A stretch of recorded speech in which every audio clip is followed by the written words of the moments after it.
Hello अस्सलाम वालेकुम, welcome to reaction. आज पर कबड्डी आप लोगों के साथ मिलकर देखने के लिए आपके सामने मौजूद मैं लुकमान और मैं हूं आदिल। आज हम जिस वीडियो पे रिएक्ट करेंगे वो एक बड़ा इंटरेस्टिंग टॉपिक है, बड़ी लेटेस्ट न्यूज़ है बिल्कुल। कि इंडिया ने चाइना पर हिट बैक किया और वो कैसे किया है, ऐप्स बंद करके। तो उसका इकोनॉमिकली क्या इफेक्ट होगा उसको लेके ये एक वीडियो है हमारे पास। चाइना इकोनॉमी और कुछ हिंदी तो में किसी लिखा हुआ न्यूज़ है। चैनल की वीडियो न्यूज़ चैनल की वीडियो। तो मे भी इसमें क्योंकि न्यूज़ चैनल पे अक्सर इस पे डिस्कशंस होती हैं कि इसके क्या इफेक्ट्स आएंगे। तो इसकी स्टेटमेंट से हमें लग रहा है कि इकोनॉमिकल इफेक्ट के ऊपर इसमें बात होगी। लेट्स होप कि ऐसी ही हो। तो वीडियो देखते हैं कि इसमें क्या है। लेकिन वीडियो देखने से पहले अगर आपने हमारा चैनल सब्सक्राइब नहीं किया तो चैनल सब्सक्राइब कर दें and you will find the link of our other channel. हमारा जो ब्लॉगिंग चैनल उसका लिंक भी मिलेगा और हमारे इंस्टाग्राम आईडीज भी मिलेंगी और बाकी सब कुछ भी डिस्क्रिप्शन में मिलेगा। लेट्स वॉच दिस वीडियो कि इंडिया ने क्या किया है, कैसे किया। So let's see the video. 3 गो। पाना चाहती है। नमस्कार, आप देख रहे हैं आज तक। आपके साथ मैं हूं चित्रा त्रिपाठी। आपको दिखाएंगे शतक आज तक, लेकिन उसके पहले इस वक्त की बड़ी खबर आपको देते हैं। मोदी सरकार की ओर से चीनी ऐप पर की गई है डिजिटल स्ट्राइक। सरकार ने लोकप्रिय चीनी ऐप टिकटॉक समेत 59 चीनी ऐप पर लगा दिया है बैन।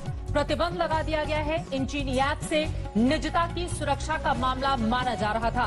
हेलो और कैम स्कैनर पर भी प्रतिबंध लगा दिया गया है। यूसी ब्राउजर पर भी सरकार की ओर से बैन लगाया गया है। आपको बता दें ये बहुत बड़ा फैसला। लाइकी वीको पर भी देश में लग गया है प्रतिबंध। बीते कई दिनों से लगातार चीन के खिलाफ देश भर में जो माहौल था उसके मद्देनजर भारत सरकार का ये बहुत बड़ा फैसला इस वक्त का। चाइनीज ऐप पर देश में बैन का फैसला लिया गया है। डिजिटल स्ट्राइक चीन के ऊपर, आप इसे कह सकते हैं। लोकप्रिय चीनी ऐप टिकटॉक पिछले कई दिनों से कई सालों से हिंदुस्तान में लगातार लोकप्रिय हो रहा था, लेकिन चीनी ऐप के मद्देनजर टिकटॉक पर बैन कर दिया है। इसके अलावा 59 चीनी ऐप पर भी प्रतिबंध लगा दिया गया है। हिमांशु मिश्रा हमारे संवाददाता जुड़ चुके हैं ज्यादा जानकारी के साथ। हिमांशु, पहले से ही इस तरह की उम्मीद की जा रही थी कि सरकार कोई बड़ा डिजिटल स्ट्राइक चीन के मद्देनजर कर सकती है और आज ये बड़ा फैसला।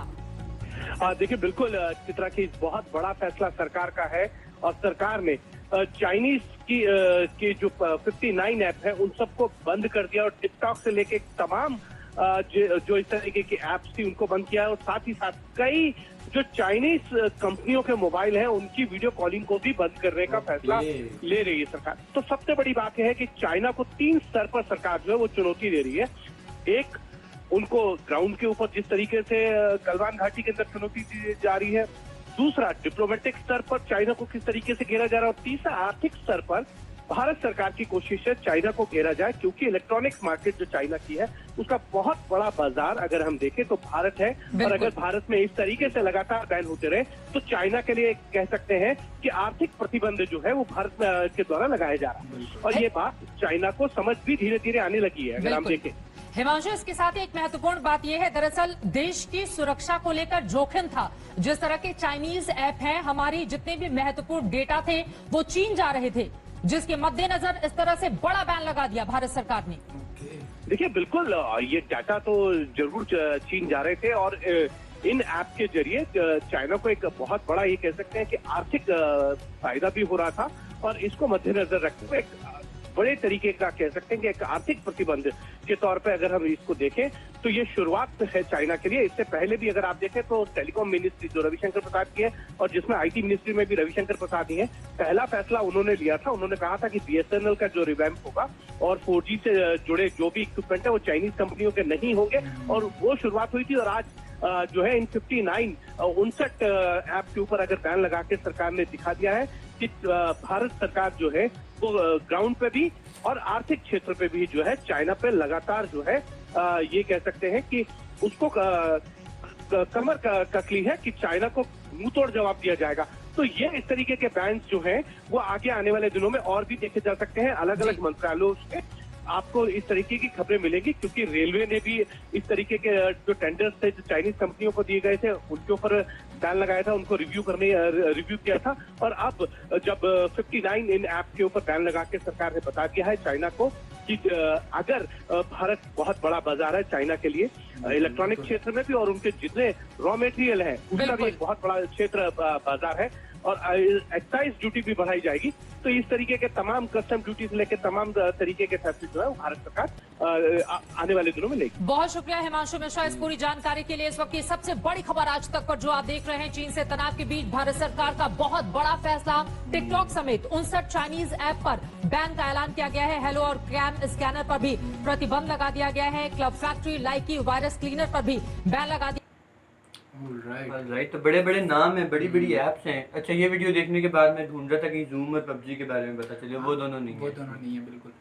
हमने पहले जो वीडियो देखी थी उसमें भी इस बारे में हम बात की थी कि जूम और पबजी फाइनली नहीं। लेकिन इसमें एक पॉइंट जो बड़ा इंपॉर्टेंट पॉइंट डिस्कस किया गया है कि इसमें स्टार्ट में उन्होंने जो बोला ना कि डेटा जो है ना उसकी ब्रीच का इशू आ रहा था। डेटा ब्रीच टिकटॉक के लेकर ना खास तौर पे बड़ा कंसर्न है कि डेटा से लीकेज है। हाँ, तो चाइना में डेटा ये जो डेटा ब्रीच की बात है ना, ये बड़ी इंपॉर्टेंट है और बड़ी खतरनाक है, खास तौर पे क्योंकि चाइना के पास अगर आपकी इस हद तक किस लेवल तक का डेटा जा रहा है तो वो ऑब्वियसली उसको इस हिसाब से यूज करके मैनिपुलेट किया जा सकता है बिल्कुल। और अभी एंड पे उन्होंने बात की कि 4G डिवाइसेस में जो चाइना के हैं उनका वीडियो कॉलिंग को भी ब्लॉक करने की कोशिश की जा रही है। मतलब अल्टीमेटली इसको अगर देखा जाए ना तो हमने इकोनॉमिकल एस्पेक्ट या चाइना की प्रोडक्ट को बैन करने वाले पॉइंट ऑफ व्यू उससे ज़्यादा एक इम्पॉर्टेंट पॉइंट है जिसकी तरफ हाईलाइट हो रहा है और वो है डेटा जो है ना उसको रोकने की कोशिश। ये जो वीडियो कॉलिंग या उनके जो फीचर्स हैं उसको ब्लॉक करने की कोशिश की जा रही है। तो मेरे ख्याल से जो फर्स्ट कंसर्न और फर्स्ट रीज़न इस बैन के पीछे है वो ये नहीं है कि चाइना की प्रोडक्ट को बैन किया जाए, वो तो ऑब्वियसली पहले से ही चल रहा है, पब्लिक में अपने तौर पे भी बड़ी कंपेन्स चल ही रही थी। इसमें जो गवर्नमेंट का कंसर्न है और वो बड़ा इंपॉर्टेंट कंसर्न होता है वो है डेटा ब्रीच की, जिसको किसी हिसाब से अगेंस्ट द कंट्री की यूटिलाइज ना किया जा सके। और इसमें ये भी चीज़ बड़ी इंपॉर्टेंट है ना कि इस अटैक की सिवेरिटी देखी जाए तो ये बहुत सिवियर है। चाइनीज़ जो ऐप्स हैं इनकी पॉपुलेशन, इंडिया की पॉपुलेशन बहुत ज़्यादा और नंबर ऑफ यूजर्स अगर देखे जाए इंडिया में सबसे ज़्यादा इन ऐप्स के।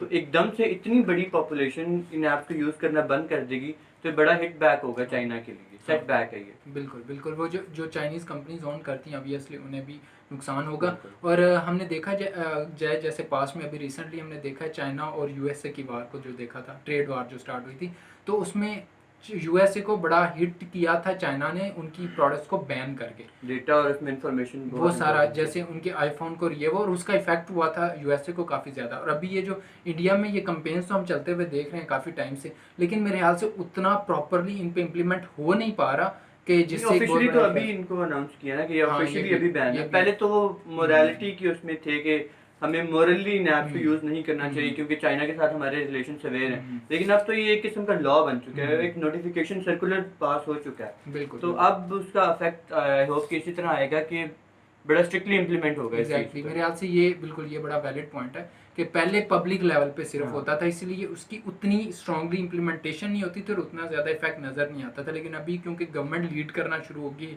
इस इशू को, अब ये 59 अभी ऐप्स हैं और आगे जैसे इन्होंने बात की कि रॉ मटेरियल और ये वो मतलब आगे इंपोर्ट एक्सपोर्ट और चाइना की जो बेनिफिट्स उधर से, क्योंकि ऑब्वियसली इंडिया बहुत बड़ी मार्केट है और दुनिया में ना सिर्फ जितनी भी प्रोडक्ट बड़ी आईटी ये सॉफ्टवेयर्स की ऐप्स की देखे जाएँ तो उनकी बहुत बड़ी ऑडियंस इंडिया से। इसको मैं पता किस तरह देख रहा हूँ, ये एक किक ऑफ हो चुकी है, ये यहाँ पे रुकने वाली चीज़ नहीं है। मैंने स्टडी किया था यूएस चाइना ट्रेड वॉर को, तो यूएस ने जब बैन लगाया ना तो सबसे पहले उन्होंने एल्यूमिनियम और स्टील पर बैन लगा दिया, तो उसकी रिटेलिएशन में चाइना ने उतने ही डॉलर्स की चीज़ों पर अमेरिकन एक्सपोर्ट्स पर बैन लगा दिया। फिर यूएस ने फिर रिटेलिएट किया और चाइना ने फिर रिटेलिएट किया, अनटिल कि सारी एक्सपोर्ट्स और इम्पोर्ट्स पर बैन नहीं लगे, वो स्टॉप नहीं किए कहीं पर भी। तो मतलब वो एक किक ऑफ था कि यूएस ने 15% बैन लगाया, तो उसके रिस्पॉन्स में चाइना ने भी किया। अब यही चीज़ इंडिया चाइना के साथ हो रही है, तो आई होप कि चाइना अगर कोई स्टेप लेगा तो इंडिया दोबारा उसके ऊपर कोई काउंटर स्टेप भी लेगा, तो ये एक साइकिल चल सकता है। लेकिन अगर साइकिल चलता भी है ना तो मेरे ख्याल से एटलीस्ट मतलब अगर एक बंदा एक कुछ करे और दूसरा चुप करके बैठ जाए तो उससे बेहतर है कि वो चले और एक पीक आता है जहाँ पे आप फिर दोनों टेबल पे पहुंच जाते हैं कि ठीक है अब हम अल्टीमेटली तो मतलब बात करने से ही अल्टीमेटली फिर बात पे चली जाती है बात। तो एक तरफ से इस चीज़ का पॉजिटिव भी साइड आती है, क्योंकि अगर एक साइड से कोई एक्शन लिया जाता है और दूसरी साइड से कोई रिप्लाई नहीं आता तो फिर वो नुकसान में चले जाते हैं। तो ये सॉवरेनिटी का प्रॉब्लम आ जाता है कि रिप्लाई ना दिया जाए। बिल्कुल, तो मेरे ख्याल से अगर ये डेटा ब्रीच का जैसे इशू आ रहा था उसमें डिसीजन लिया तो दैट्स गुड। और अब इसमें एक बड़ा इंपॉर्टेंट जो रिस्पॉन्सिबिलिटी है वो पब्लिक के ऊपर भी आती है कि पब्लिक कितना एफर्ट करती है इस चीज़ को इम्प्लीमेंट करने में, क्योंकि हमने जो लास्ट वीडियो देखी थी उसमें से कि ये जो जितनी प्रोडक्ट्स हैं ये जिन लोगों ने इंस्टॉल की हुई हैं उनकी वो बंद नहीं होंगी, वो अभी मैं तो कहता हूँ चलेंगी। जूम और पबजी को भी इस लिस्ट में इंक्लूड हो जाना चाहिए, जूम और पबजी भी बैन कर दीजिए। ये एक वैसे टफ डिसीजन होगा हमारे यंगस्टर्स के लिए पबजी का बैन जूम के बेनिफिशियल एस्पेक्ट बहुत ज़्यादा है, लेकिन जूम की तरह की एक ऐप बनाई जा सकती है, कोई मुश्किल काम नहीं ये है। बात भी है। वो ऐप डेवलपर जितने सारे बैठे हैं उस ऐप को बनाएं और और Zoom को चाइना buy में कर दें। अगर इंडिया में देखा जाए तो आईटी में बहुत बड़े बड़े बहुत बड़ी इंडस्ट्री, आई एम श्योर कि जूम के अल्टरनेटिव पे कोई ऐप होगी, जरूर ऑलरेडी बनी हुई होगी, तो उसको यूटिलाइज करें। बिल्कुल। और मेरे ख्याल से जब इस तरह की सिचुएशन आती है ना, एक और जो देखा जाए तो जब अमेरिका और चाइना की बैन चल रहा था तो उसमें हवाई ने अपना सेटअप बनाना शुरू कर दिया जब उसका बैन हुआवे ने अपना ऑपरेटिंग सिस्टम बना एग्जैक्टली। दिया। तो मेरे ख्याल से अभी इंडिया के पास भी ये टाइम है कि जितनी एक्सपर्टीज इनके पास हैं आईटी में, जितनी बड़ी बड़ी कंपनीज हैं, वो वो उन utilize सारी जितनी प्रोडक्ट जो बहुत ज़्यादा यूज़ हो रही हैं बड़ी इंडिया में, उनका अल्टरनेटिवली एक प्रोडक्ट अपनी बनाना शुरू कर दे जो मेरे ख्याल से बड़ी बेनिफिशियल हो सकती है, क्योंकि जितनी इतनी बड़ी मार्केट तो हाल ही इंडिया अपनी ही है ना, बाहर यूज़ हो ना हो, अपने इंडिया में ही वो बहुत बड़ा एक बूस्ट मिल जाएगा। तो ये मेरे ख्याल से एक बड़ा अच्छा टाइम है उन कंपनीज के लिए कि जितनी ऐप्स बैन हुई हैं या जो नहीं भी हुई, लाइक पबजी एंड जैसे जूम है, उनका अल्टरनेटिव तैयार करें या अल्टरनेटिव एटलीस्ट पब्लिक को बताए कि दिस इज़ द अल्टरनेटिव जिस पे आप स्विच हो सकते हैं और आप अपनी जो भी रिस्पॉन्सिबिलिटीज़ काम है वो चला सकते हैं। ऑलराइट, तो मैं तो इस डिसीजन को बड़े अच्छे से देख रहा हूँ, मुझे लगता है कि बड़ा अच्छा डिसीजन है। आप लोगों की नज़र में एक कैसा डिसीजन है? आई होप कि सारी अप्रिसिएशन ही मिल रही होगी इस डिसीजन को। ऑब्वियसली, और ये एक अपॉर्चुनिटी का पॉइंट ऑफ व्यू भी है, जैसे हमने कहा कि इंडियन कंपनीज के लिए और जितनी भी बहुत बड़ी अपॉर्चुनिटी बहुत बड़ी है, opportunity। डिपेंडेंस और रिलायंस आप खत्म कर सकते हो Exactly। चाइना से, अपनी ऐप्स खुद की बनाएं और उन्हें यूज़ करें। एग्जैक्टली। तो लेट्स सी कि इसकी अपॉर्चुनिटी को कैसे यूटिलाइज किया जा सकता है। इस चीज़ को लेके आपका क्या पॉइंट ऑफ व्यू है नीचे में कमेंट करके बताएं। कुछ और कहना चाहें, कुछ कोई और वीडियो में सजेस्ट करना चाहें तो नीचे कमेंट में करें। See you guys in next video, till then take care.